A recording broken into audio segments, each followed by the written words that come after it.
Hello every one, Nachu സാറാണ്. ഓണപ്പരീക്ഷയുടെ ഉത്തരപേപ്പറുകൾ കിട്ടി തകർന്നിരിക്കുന്നവരോടാണ്.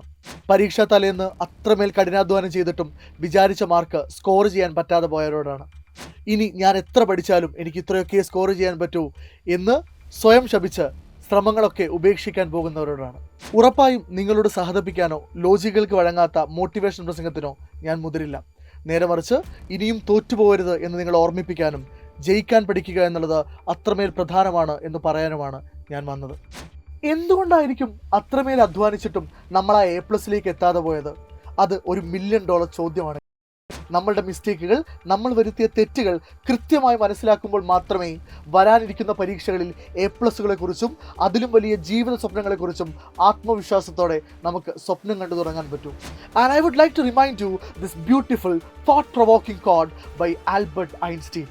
Insanity is doing the same thing over and over again and expecting a different result. എന്ന് വെച്ചാൽ ഒരേ കാര്യങ്ങൾ നിങ്ങൾ വീണ്ടും വീണ്ടും ആവർത്തിച്ച് ഒരു പുതിയ റിസൾട്ട് പ്രതീക്ഷിക്കുന്നത് ഭ്രാന്തിൻ്റെ ലക്ഷണമാണ് എന്ന്. നിങ്ങളൊന്ന് ശരിക്കും ചിന്തിച്ചു നോക്കിയേ, നമുക്കും ഈ ഭ്രാന്ത് കുറച്ചില്ലേ? എല്ലാ തവണയും പരീക്ഷയുടെ ടൈം ടേബിൾ വന്നതിന് ശേഷം മാത്രമാണ് നമ്മൾ സീരിയസ് ആയി പഠിക്കാനിരിക്കുന്നത്. 8ാം ക്ലാസ്സിൽ നിന്ന് 9ാം ക്ലാസ്സിലേക്ക് വരുമ്പോൾ സിലബസിൽ വലിയ മാറ്റങ്ങളുണ്ട് എന്ന് നിങ്ങൾ ആവർത്തിച്ച് ഓർമ്മിപ്പിച്ചപ്പോഴും നിങ്ങളത് മൈൻഡാക്കിയതേയില്ല.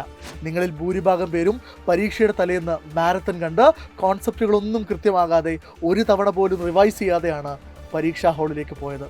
നിങ്ങൾക്ക് ഏറ്റവും ബുദ്ധിമുട്ടുള്ള വിഷയങ്ങളിൽ ഏറ്റവും കൂടുതൽ സമയം ചെലവഴിച്ചിട്ടാണോ നിങ്ങൾ പരീക്ഷാ ഹാളിൽ ഇരുന്നത്? ഒരിക്കലുമല്ല എന്ന് എനിക്ക് നന്നായി അറിയാം. കൃത്യമായ ക്ലാരിറ്റി ഇല്ലാതെ, കൃത്യമായ കോൺസെപ്റ്റൽ റിവിഷൻ ഇല്ലാതെ, ഒരു തവണ പോലും പഠിച്ച കാര്യങ്ങൾ എഴുതി നോക്കാതെയാണ് നിങ്ങൾ ആ പരീക്ഷയെ അറ്റൻഡ് ചെയ്തത്. എന്നിട്ട് എങ്ങനെയാണ് സാർ ഈ പരീക്ഷയ്ക്ക് മുഴുവൻ വിഷയങ്ങളിലും A+ കിട്ടുക എന്ന് നമ്മൾ അറിയാതെയാണെങ്കിലും സ്വപ്നം കണ്ടത്? അപ്പോൾ സാർ എന്താ പറഞ്ഞു വരുന്നത്? ഞങ്ങൾ സ്വപ്നം കാണേണ്ടതാണോ? ഞങ്ങളുടെ ശ്രമങ്ങളൊക്കെ ഉപേക്ഷിക്കണമെന്നാണോ? ഒരിക്കലുമല്ല. എല്ലാ കാലത്തും സ്വപ്നം കാണണം എന്ന് തന്നെയാണ് സൈലം പറഞ്ഞിട്ടുള്ളത്. എന്നാൽ ഈ വരുന്ന ക്രിസ്മസ് പരീക്ഷയ്ക്ക് നിങ്ങൾക്ക് മുഴുവൻ വിഷയങ്ങൾക്കും A+ കിട്ടണമെങ്കിൽ അതിന് നമ്മൾ നേരത്തെ തുടങ്ങണം. അത്രമേൽ സിസ്റ്റമാറ്റിക്കായി, അത്രമേൽ കോൺസെപ്റ്റൽ ക്ലാരിറ്റിയോടുകൂടെ പഠിച്ച കാര്യങ്ങൾ വീണ്ടും വീണ്ടും റിവൈസ് ചെയ്ത് എഴുതി പഠിച്ച് അത്രമേൽ കോൺഫിഡൻ്റായി നമുക്ക് പരീക്ഷാ ഹാളിൽ പോയിരിക്കണം. അതിന് നമ്മൾ ഇന്ന് തുടങ്ങണം, ഇപ്പോൾ തുടങ്ങണം.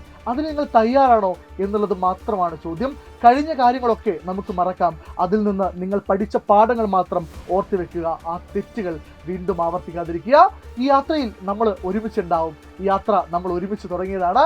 നിഞ്ച ബാച്ച് ഇപ്പോഴും ഓപ്പൺ ആണ്. നിങ്ങൾ ജോയിൻ ചെയ്യാൻ ആഗ്രഹിക്കുന്ന ആളുകൾക്കൊക്കെ താഴെ കൊടുത്തിരിക്കുന്ന ഈ നമ്പറിൽ വിളിച്ച് ഇപ്പം തന്നെ എന്ത് ചെയ്യാം, ജോയിൻ ചെയ്യാം. ഒരു വർഷത്തേക്ക് ഇനി വരുന്ന പരീക്ഷകളൊക്കെ അത്രമേൽ ഗംഭീരമായി നമുക്ക് ഫേസ് ചെയ്യാം. ആ വലിയ സ്വപ്നങ്ങൾ നമുക്ക് വീണ്ടും കണ്ടു തുടങ്ങാം. Happy learning everyone.